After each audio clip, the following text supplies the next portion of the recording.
Look at all this stuff. Getting ready for Halloween. Giant skeleton in the back there. And other crazy stuff. Clowns. Skeletons.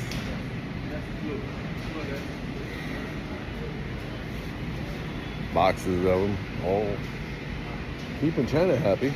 Producing lots of stuff. Look at that.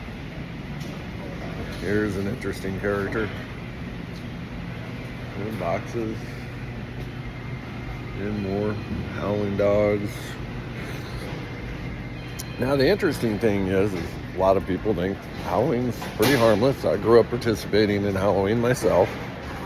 But I think it was a more innocent time back then, and these days I think it's a different world, and so it is more of a challenge. You know, the thing is you look at all these Halloween decorations, and this is definitely not the time to be spending money on junk and crap like that, because as the economy is going down and crashing, and you know, they keep changing the understanding of what a recession is. So we're in a recession, and hopefully we're not headed into a depression, but I do start to wonder as I listen to a lot of economic indicators. But sometimes, you know, the word says, John 10:10, the enemy comes to steal, kill, and destroy. He's a liar and he's a deceiver. And a lot of times when he works, he likes to take what is evil to make it look good. Matter of fact, the Word of God says in the last days that what is good will be spoken of as evil, and what is evil will be spoken of as good. And we're definitely living in that world of craziness and an understanding of what is right and wrong, morality. But, you know, as you look at the Halloween decorations, would you really want these things walking the earth? You know, Anthony, it's just innocent, clean fun. Is it really? Doesn't it? You know, it's like you see a man with some tattoos, and you look at the tattoos, and some tattoos are really beautiful. I mean, it's definitely artwork, but a lot of tattoos are of death and destruction and evil, like skeletons, sort of like what that's in there. And sometimes you talk to the people and they say, you know, what does that represent? And it actually represents what's inside them and what they're dealing with. And, you know, a lot of people like the video games. You know, they're the master controller of this game. They can influence the outcome and what it does and how it operates. And a lot of times they'd rather play a video game because they're in control. They can influence everything that takes place in the game. But it's sort of like a spiritual realm. You know, you're the operator of your skin, whatever your character, your avatar. But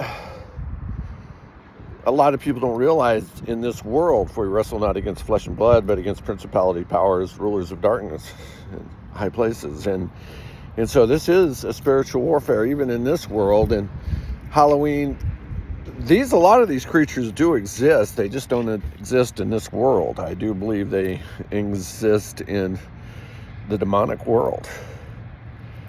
And so it's like you're trying to make something good or fun that would be no fun whatsoever. I'll have to share about a dream, but you know, it's like some tattoos you put on your body. I've seen gorgeous flowers and tigers, you know, awesome. But then I've seen some that they're just a nightmare. Maybe they were put on their body because that's what was happening in their spirit. Maybe it was a real demon that they fight and lives within them, or they wrestle with. In some of these maybe decorations, but I'm willing to bet, can't prove it, but I do believe that they're real spirits. They're images, they're idols, they're something to bring them from a spiritual realm into a natural realm. And I could, you might disagree with me, but you're entitled to your opinion. So, but I do believe you need to be cautious in what you walk in. The Word of God says in Hosea 4:6, my people perish for lack of knowledge. You know, you don't get away scot-free just because you don't know something or you're not aware of something. Life offers challenges, and sometimes, you know, it's like most of us pay a price financially due to the lack of, we have no financial knowledge. We think we do, but we don't.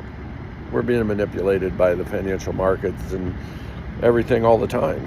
You have to learn about how they operate. You have to learn about money, fiat money, all sorts of things. Silver, gold, stock market. You have to actually get in and learn how to do it. You can't just hand your money to someone else and say, hey, there it is. And sometimes you can't just hand your spirit to something and say that it's not going to influence you. The music you listen to will influence you. The movies you watch will influence you. The people you hang around will influence you. Every movie, every song is a message, is a sermon. It's something somebody wrote down and created. You know, make sure you're making right decisions and don't be afraid to learn. You're going to really need it in the coming days. You're really going to need to learn.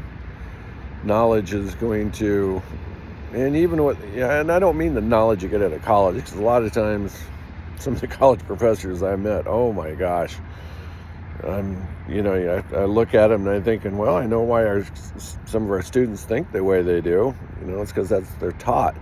They don't teach you and give you the tools to think. They basically want you to think like them. I took an evolution class one time, and in the evolution class, the statement was made that only man has tools. And I raised my hand, and the teacher said, I know what you're going to say. And I said, well, I've got to say it. And he goes, but if you want to pass the class, you have to go with this is the answer. Only man has tools. And I said, that's not true. Otters use rocks to break clams. Birds will take a quill off a cactus to dig grubs out of a tree. I mean, there's a lot of animals, especially crows. They're extremely smart. There's a lot of animals that will use a tool. They make something to get food. And he said, if you want to pass this class, this is the answer. And I go, but that answer is a lie. And right there, I was sitting there, what other lies are you guys teaching? To prove what? To push your agenda, to take away people's ability to think and the way the world actually is, for a world that you're trying to create that is so screwed up, messed up. You know, but anyway, people say God's in control. Up to a point, I believe that's true, but the truth is, then why did he have you lay hands on the sick? Why does he have you go out and preach the gospel to people? See, you're called to do some stuff and stand against some things and to stand for what's right. Like coming up, you better be voting. Don't make excuses that God's in control. God's not going to come down and vote for you. You need to go do it yourself. Anyway, I got to go to work. You guys have a wonderful day. And do you really want to see those 10-foot skeletons walking the earth and all that death? That's what it represents, actually. Death. Witches, warlocks, and ghosts and ghouls. Oh, it's just good, clean fun, Anthony. You might want to answer that question for yourself. I've already answered mine.